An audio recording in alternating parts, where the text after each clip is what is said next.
हाँ कसम जिंदगी में पहली बार बंदूक की कमी हो रही है मेरे को।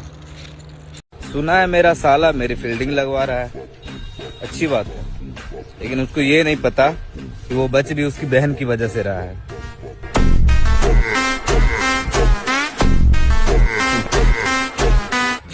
देख रहे हो बैंड के लोड़े को, सुअर सा तो हो रखा पहले।